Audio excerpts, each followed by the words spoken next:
beginning of the beginning attack that bring IoT network security limelight. Scanning is also a very common type of attack that are performed on IoT networks devices. Devices are more vulnerable. They are weak. They have very limited uh, security requirements. They have very limited security features. They communicate over plain text protocol. So scanning give us a very easy target the IoT devices, right? So like if you use Nmap or any other tool, like you can easily scan the entire network, and you can find the vulnerabilities in the devices as well. Brute force is generally happen on the password or authentication system, and you can and IoT devices has very limited uh, resources. This is one of the biggest problem. So brute force attack is very successful in authentication system, because if you successfully get into the system, so you'll get the username and the password. And if you do not get successfully into the system, like IoT devices, so the denial of service attack will occur. Botnet infection, as we have already discussed about it. Data exfiltration, this is the one that I was talking at the beginning.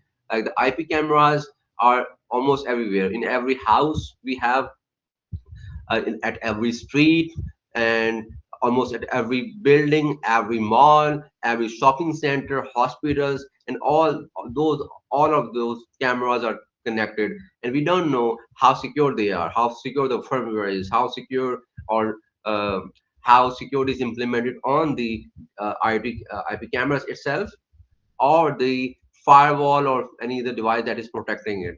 So data exfiltration is very common in IoT networks, and especially in the healthcare departments, like in the hospitals. It is very, I mean, it is a very big problem, because healthcare data is very important.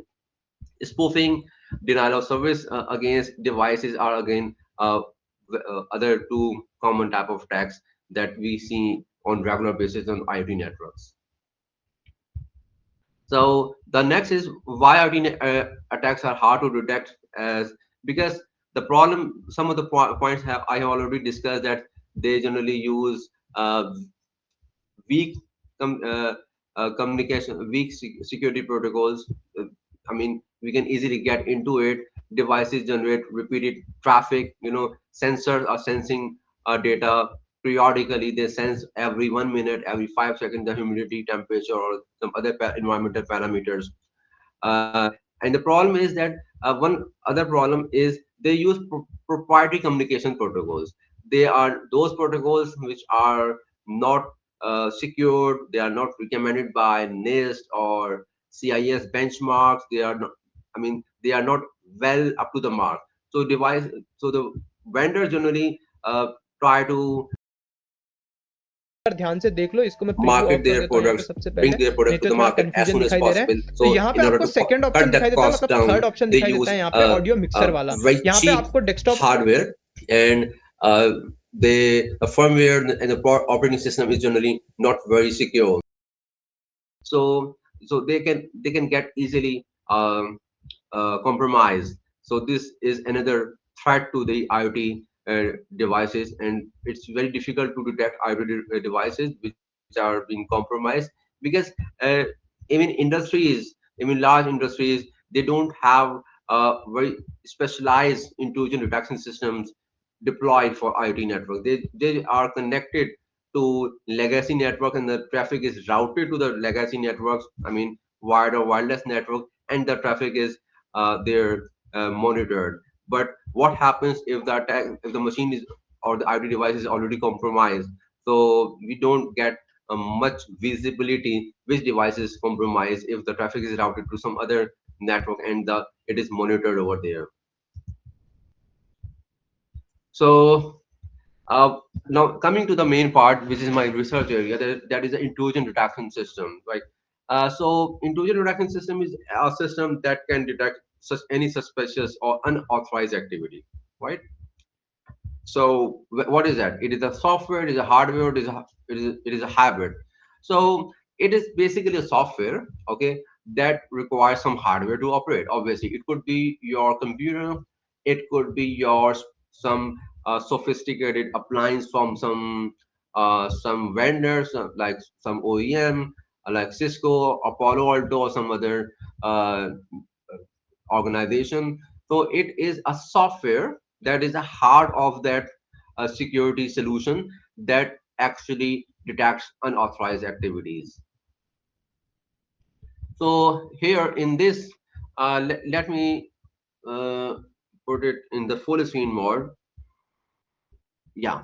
So here in this uh, uh, figure, I took this figure from my book chapter published back in like few years ago.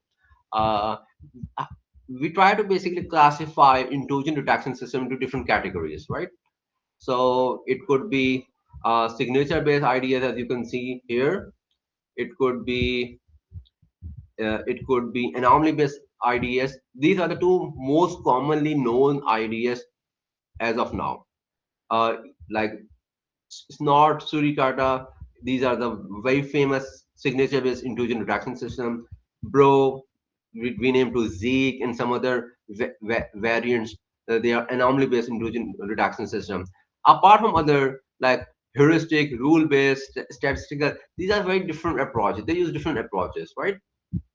So this diagram actually gives us a holistic view of different type of intrusion detection system and how they operate.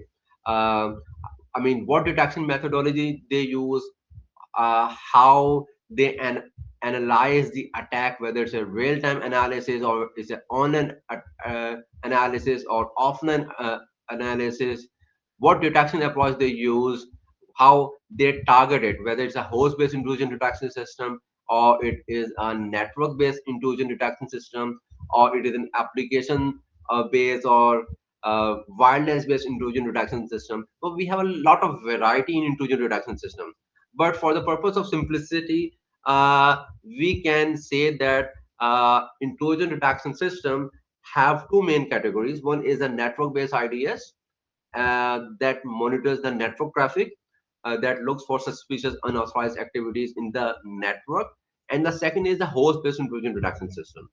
And the host-based intrusion detection system tries to look anything abnormal happen in our system, whether it's a Windows, it's a Linux, it's a server, or it's an IoT device as well.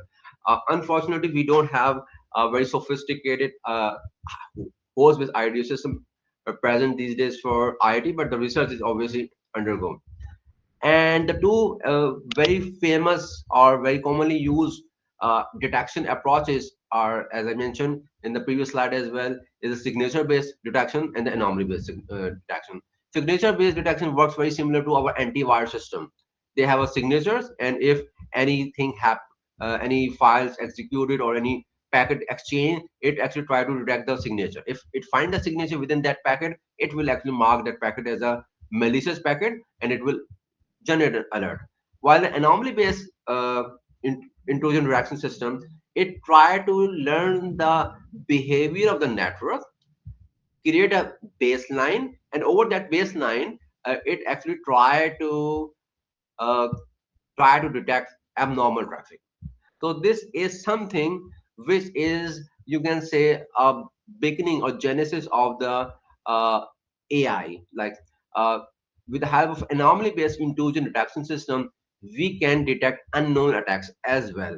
While with the signature-based IDS system, we can't detect unknown attacks. We can only detect those attacks which have their signature built into the system. So the next, I will look into uh, the traditional ideas are powerful, but the problem is they are limited. Like where if you we are not using some high-end equipment like from the Palo Alto, like some Falcon Eye or something like as a Microsoft products or Cisco products. So most of the open source systems are based on signatures, right? So they have good power to detect it, but the problem, as we have already mentioned, is they have the capabilities is to detect the limited set of attacks. They don't detect unknown attacks. They don't detect new attacks. They don't detect 0 day attacks, 0 hour attacks. So unknown attacks are not detected by traditional intrusion detection system. So definitely we have these are the limitations that I have already discussed of the limitations of the intrusion detection system, the legacy intrusion detection system. They struggle to detect unknown attacks. They are generally rule based or signature based, and they can. One of the problem of the anomaly based intrusion detection system is that they generate a lot of false positive as well. So this is one of the problem. Uh, Coming to the art AI part, as I can see the time is running running out. So coming to the AI part, so in the AI we have a learning behavior. The AI system, AI-based intrusion detection system, can learn unknown attacks, and it can detect new attacks. It can basically uh, detect 0 days as well. And how it works, I mean, how it detects all these unknown new attacks. And for this, I have few sites for that as well. But the here AI-based IDA system use data-driven models. It actually uh, learn from network, normal network traffic, attack traffic as well. That we'll see into next couple of slides in detail. All right. So in AI, what we do, we have to create a model. Okay, and I have actually the complete entire flow diagram. Let me show that flow diagram first. This is the AI pipeline. How basically AI based intrusion detection system works. Let's go through first, and then I'll go back to those slides. So we have raw packets. A packet is something with, you can say that it is the smallest unit on the network that is flowing through the wires or throwing the wireless medium. So packet is the smallest observable unit of the network. So we have packets, and how AI intelligence comes into the system. The packets are actually correlated or linked into flows, like who is the sender, who is the receiver of that packet, which ports are being used, whether the packet is going out of the system, whether it is coming into the system. So the first uh, intelligent step you is the classification of the traffic flows. Once we have the traffic flows, then the typical AI pipeline comes into picture. So we extract the features from that packets. In packets, we could have hundred of fields like source IP address, destination IP address, source port, destination port, protocol number, sequence number, acknowledgement number, layer two addresses, layer three addresses, the type of the protocol used, and other upper layer headers as well. So we could have hundred of features that could be extracted from the single packet. So once we have a lot of features, we have, and so it means that we can have, if we capture like 1 day activity or 2 day activity, we could have a gigabyte of traffic. We could have a gigabyte of data set. So once we have lot of volume, what lot of traffic, and we extract the features out of those raw packets, then we have to pass that feature to the pre-processing phase, because there could be noise in the data, there could be like missing value, there could be corrupted packets as well, there could be incomplete packets captured. So we have to process that data, and once the data is processed in the pre-processing phase, then we actually perform feature selection. Feature selection is very important and very integral, and this is one of the core area of my research, of my PhD, because as I mentioned, in packets we have hundred of features, and if we try to build AI model on those hundred of features, the complexity of the model would be too much high, and that model cannot fit into any IoT device available in the market. So what we do, we perform feature selection, and we actually select only the most important, most relevant features out of those hundreds of features, and then we basically build a model over that features. So the feature selection is very important, especially in the IoT networks. You may ignore feature selection in, in some other cases, like maybe in legacy networks, maybe in face detection, I mean image computer vision application. But here feature selection plays a very pivotal role, particularly because we have IoT networks. Once we have the features, then we have to build the model. Okay, in order to build the model, we have to select which algorithm we will be going to use. And let me go back to the previous slide. This one, commonly used algorithm, right?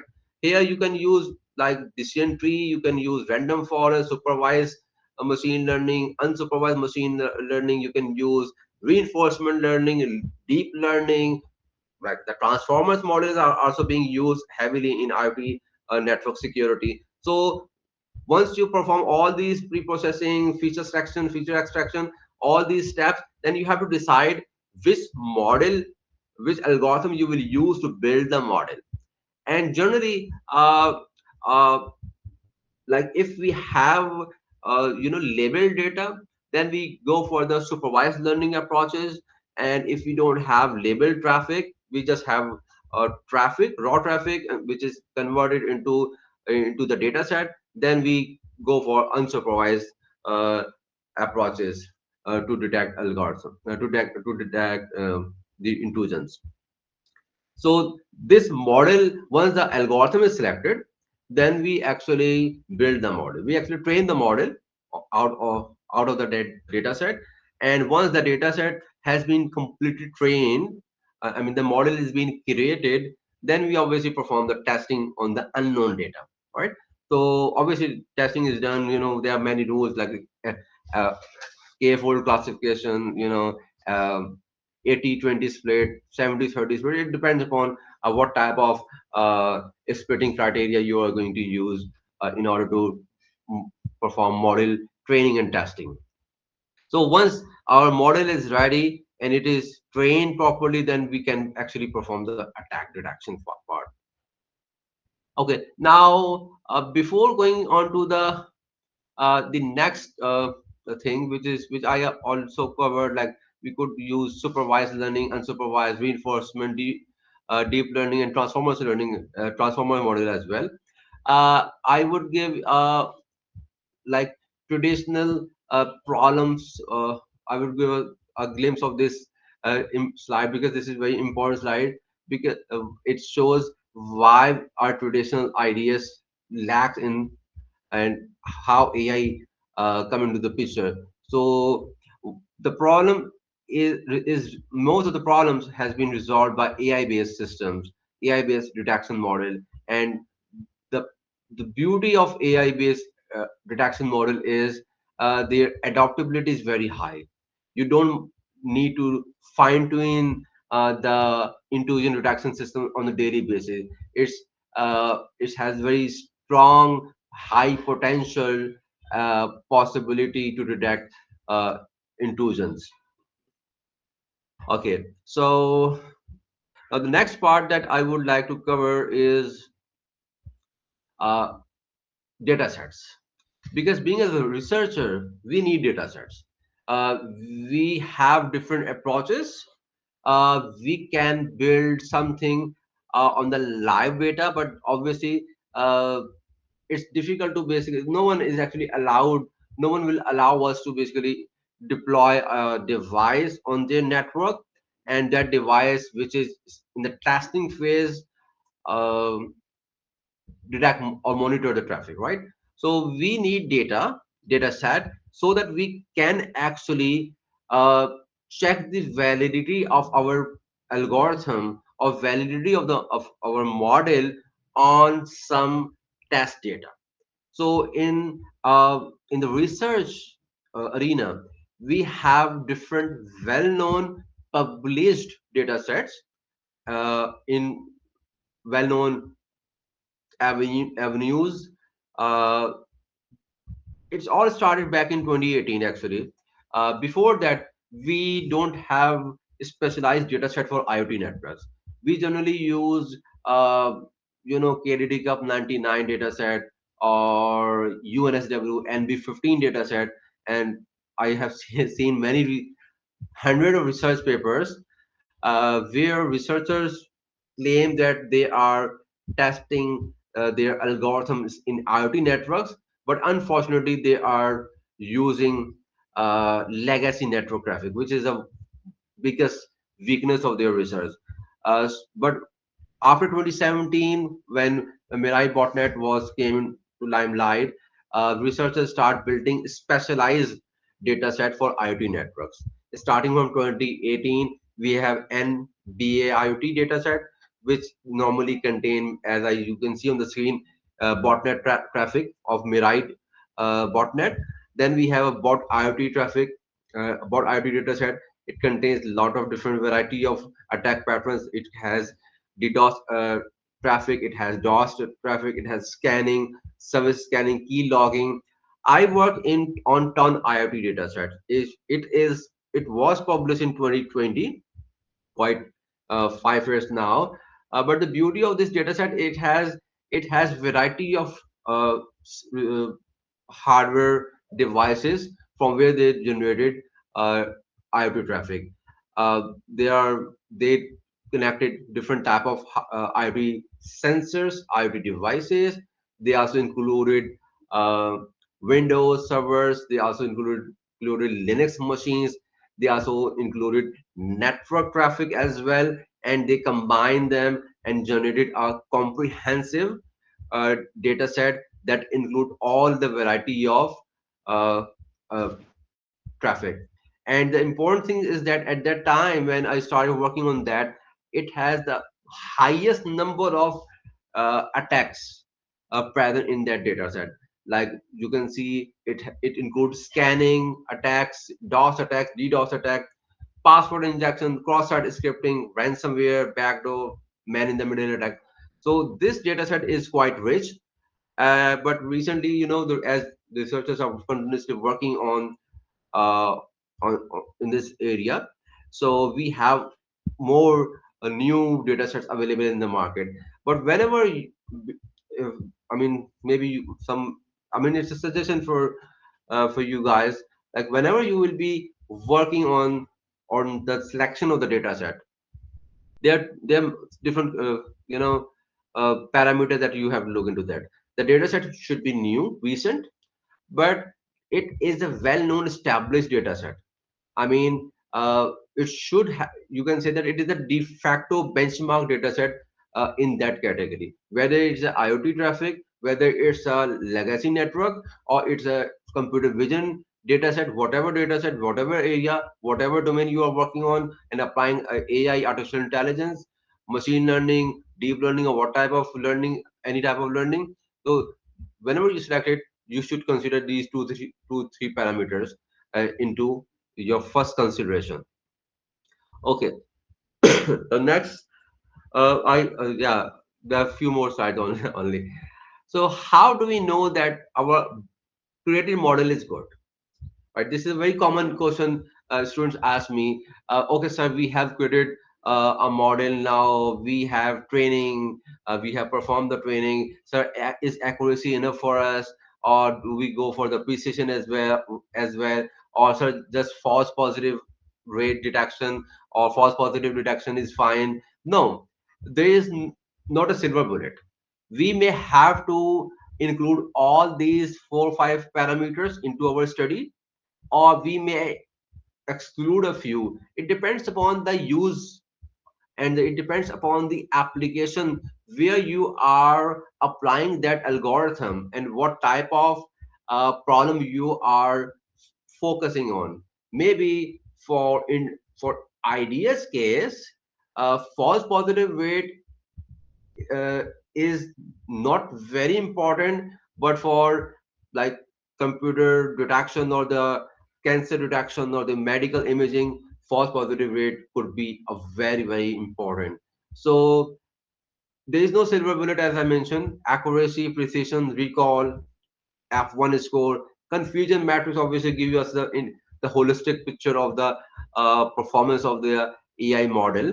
So you have to you know try and hit and try and uh, and perform and analyze what metric you should consider.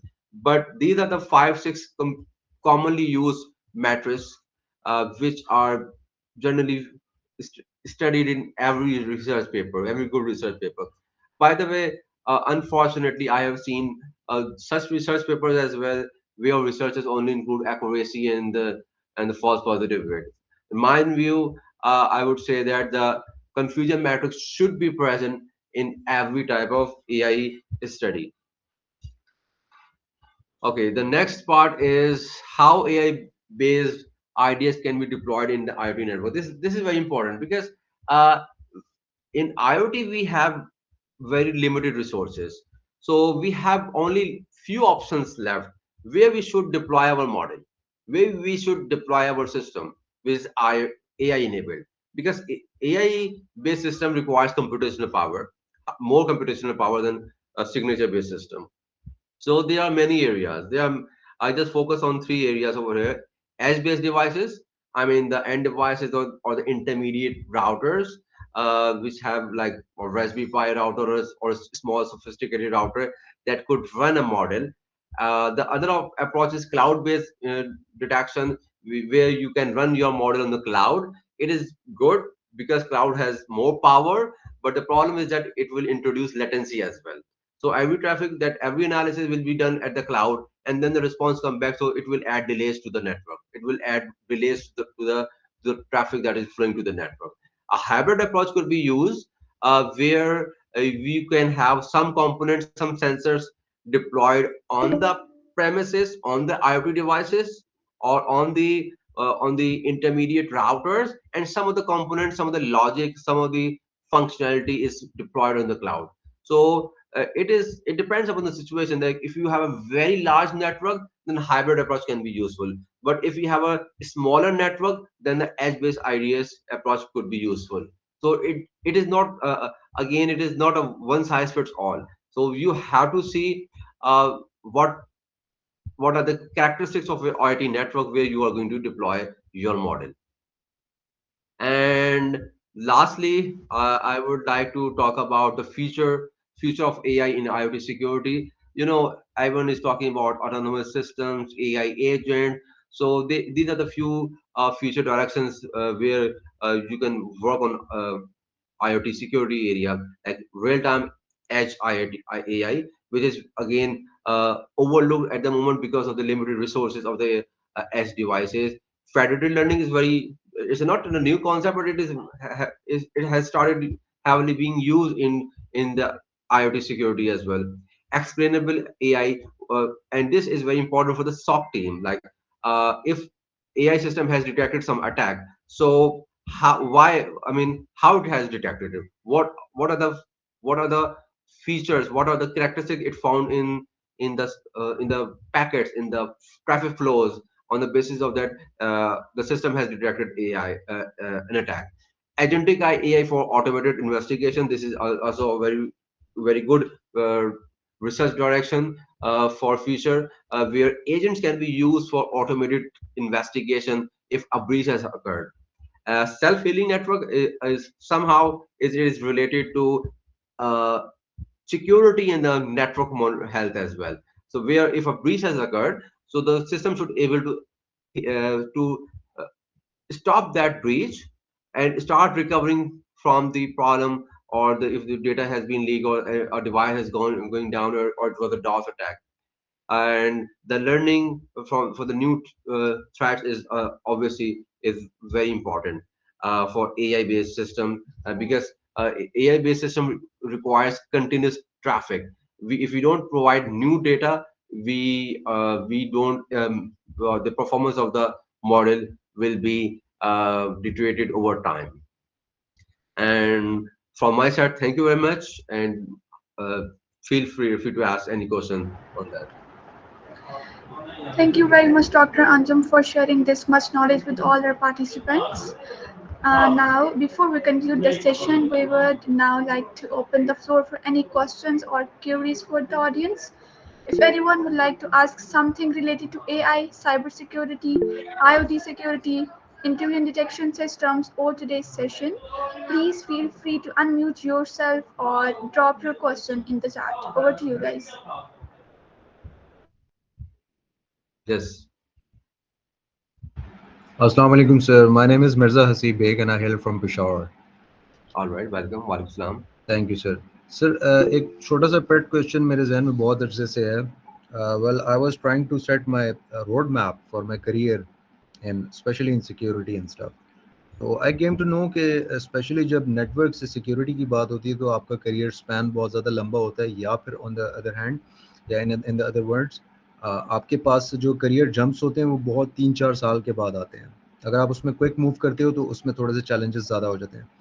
तो IoT को लेके क्या इसके अंदर number one इतनी growth है कि आप क्विक जंप्स लेके अपना करियर जो है वो बहुत फास्ट पेस कर सकते हो. नंबर टू, क्या आईओटी के अंदर कोई एक ऐसा सब कैटेगरी या सब पार्ट है कि जिसके अंदर मैं जल्द से जल्द अपना करियर जो है वो बूस्ट कर सकूं sir? Thank you. All right, okay, I think 2-3 question एक साथ ले लेते हैं क्योंकि ये करियर ओरिएंटेड क्वेश्चन है, तो मैं चाहूंगा कि हम इसको आखिर में हम इसको थोड़ा सा ले लें, ठीक है. फर्स्ट उन क्वेश्चंस को हम इंक्लूड कर लेते हैं जो डायरेक्टली मेरे टॉक से रिलेटेड हैं.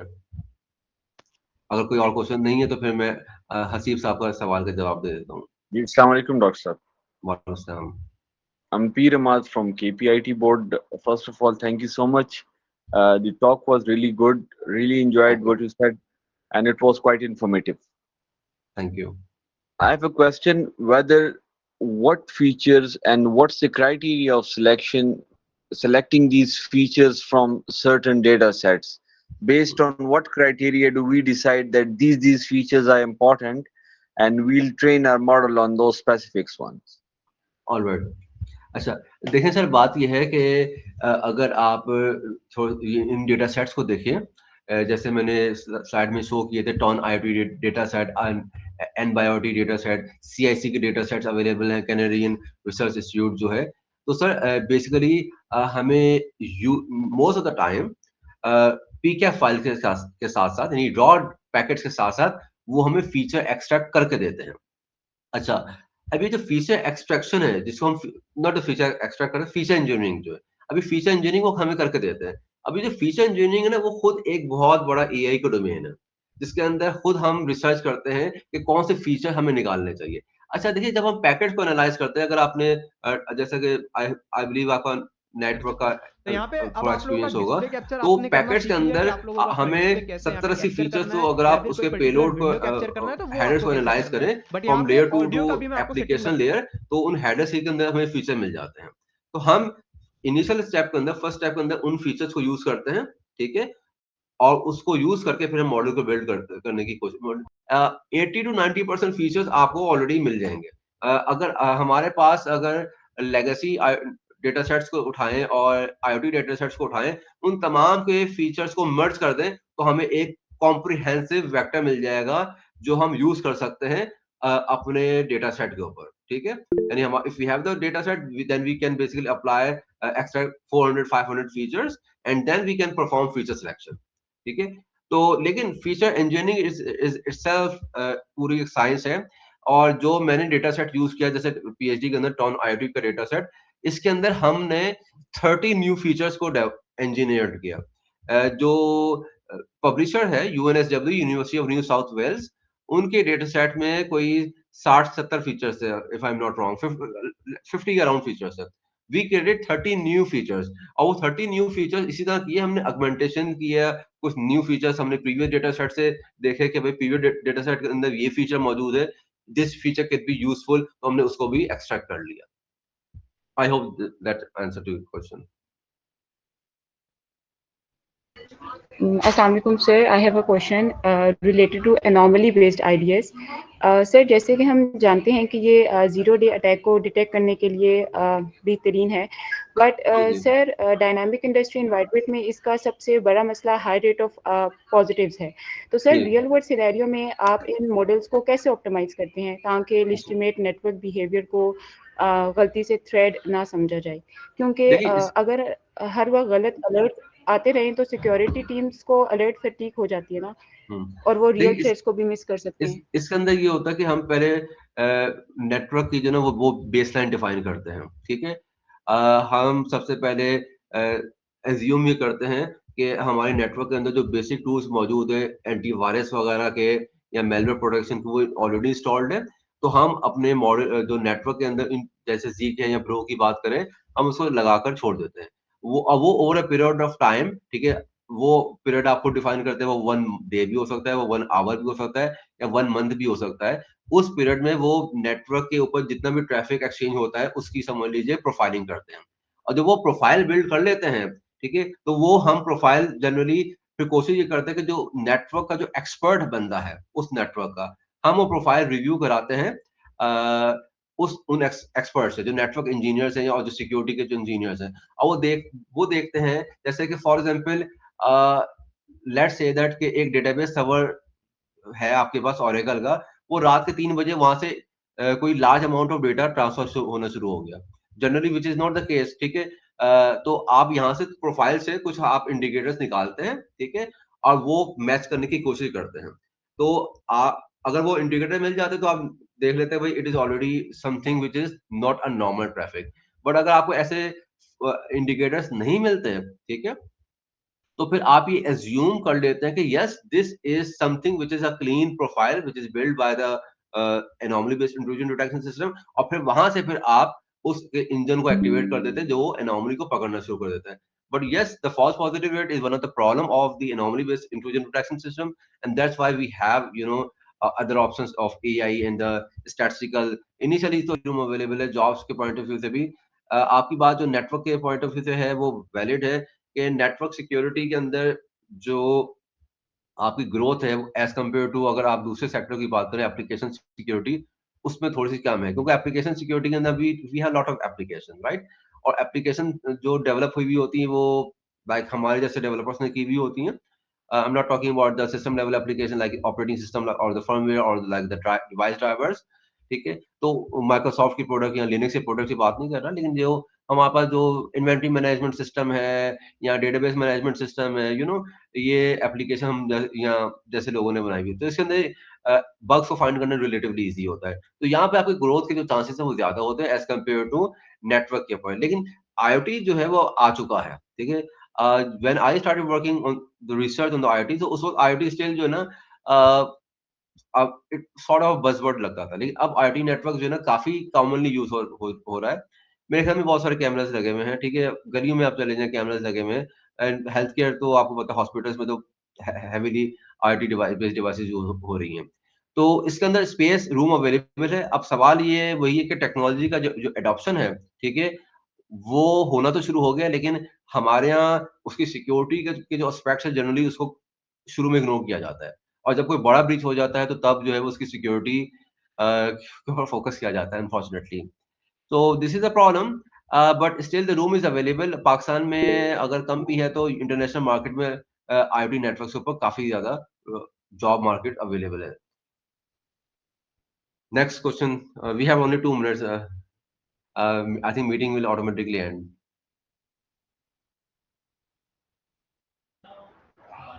I guess we are having a question from Malaika Adam, if I Okay, am sure. right.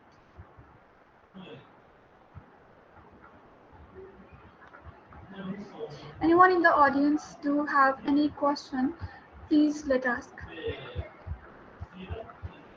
I don't have a question, but I want to share something. So thank you so much for the useful insights. I'm so glad you're so generous for that. So thank you so much. Basically, I work in a very small school, and what I'm trying to do is giving my input in the society by connecting the education to the industry.